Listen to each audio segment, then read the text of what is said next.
A sua busca incessante de ser sempre a melhor versão de si mesmo pode ser justamente aquilo que está acabando com a sua saúde mental. Para trazer um pouco dessa reflexão, eu quero trazer um conceito chamado Zeitgeist. Esse é um conceito em alemão que, traduzindo para o português, significa espírito do tempo.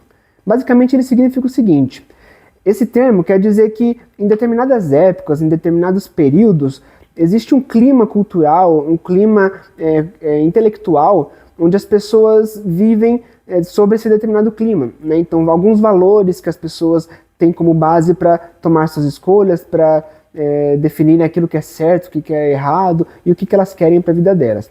Isso diz respeito a um clima cultural, ou seja, coletivo.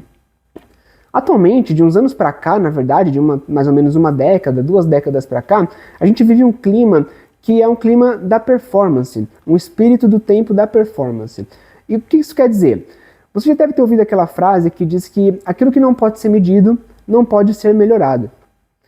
E com o passar dos anos, essa afirmação, esse tipo de valor começou a ser cada vez mais difundido na internet, na forma como a gente consome conteúdo, principalmente relacionado ao autoconhecimento, autodesenvolvimento, profissão e assim por diante.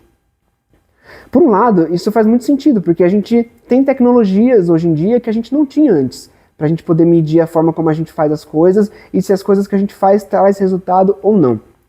O problema é a forma como isso está sendo feito. Como dizem os antepassados, a diferença entre o remédio e o veneno é a dosagem, e tudo que é demais faz mal.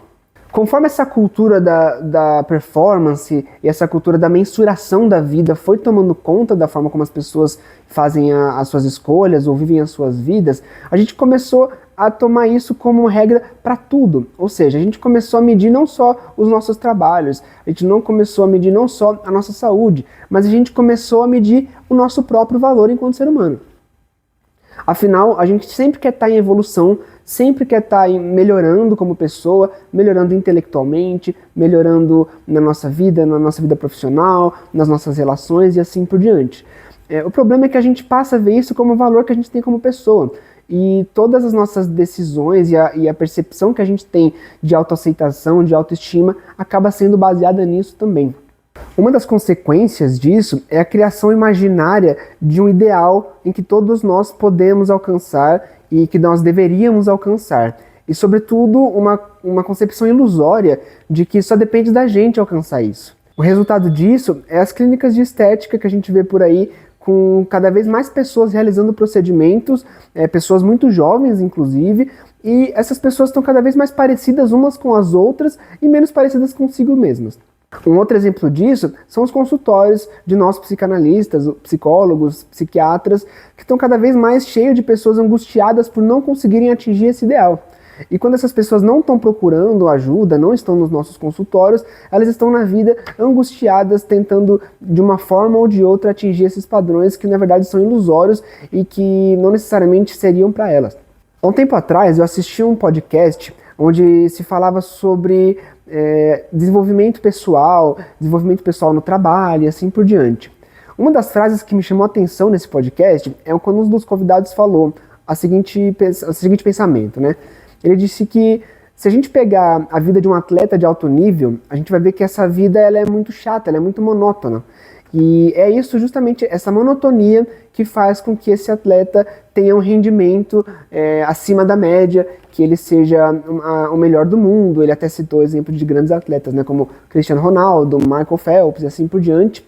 E esse pensamento me chamou a atenção porque normalmente as perguntas que se fazem quando esse tipo de reflexão vem, os comentários desses vídeos também são muito parecidos com uma reflexão de como é que a gente pode conseguir atingir esse nível, como é que a gente pode ter uma vida monótona e igual, rotineira e parecida com essas de outros atletas de alto rendimento, para que a gente também possa ser uma pessoa de alto rendimento, uma pessoa acima da média e uma pessoa à frente de 99% das pessoas que tem no mundo, aí, como dizem muitas capas de vídeos por aí. Esse é um movimento um pouco preocupante, na minha opinião, porque eu acredito pessoalmente que a primeira pergunta a se fazer não é como a gente pode atingir esse resultado, como é que a gente pode ter uma vida parecida com a de um atleta profissional. A pergunta que a gente tem que fazer, antes de tudo, é o que que essa vida, o que que essa projeção de rotina ou de ideal, de forma de viver tem a ver comigo? Será que ela realmente tem a ver com um desejo meu ou ela tem a ver com uma ilusão que eu criei, um ideal de como eu deveria ser para finalmente ser aceito pela sociedade, ser aceito pelas pessoas que eu amo, ser aceito muitas vezes por mim mesmo?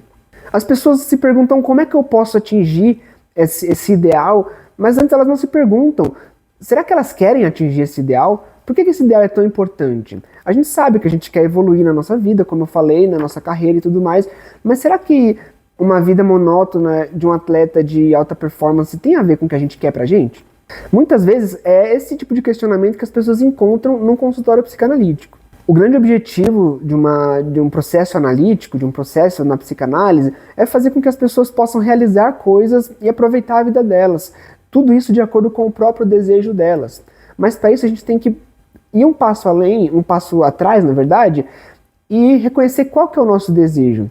Porque o que a gente mais vê nos consultórios são pessoas criando personalidades secundárias para atender objetivos de outras pessoas, para atender expectativas alheias que não são necessariamente delas. É o que o psicanalista inglês Donald Winnicott chamou de falso self. Basicamente é uma máscara que a gente cria para agir conforme as expectativas de outras pessoas. O problema é que muitas pessoas não só criam essa máscara para agir conforme as expectativas dos outros, mas elas também acreditam que essa máscara é a máscara verdadeira delas, é a real personalidade delas.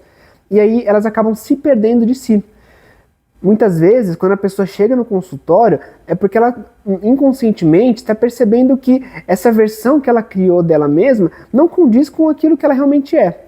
E aí, a partir disso, criam-se sintomas, criam-se angústias, criam-se inibições, criam-se somatizações, né, que são sintomas físicos, e assim por diante. E é justamente isso que a psicanálise tenta agir sobre.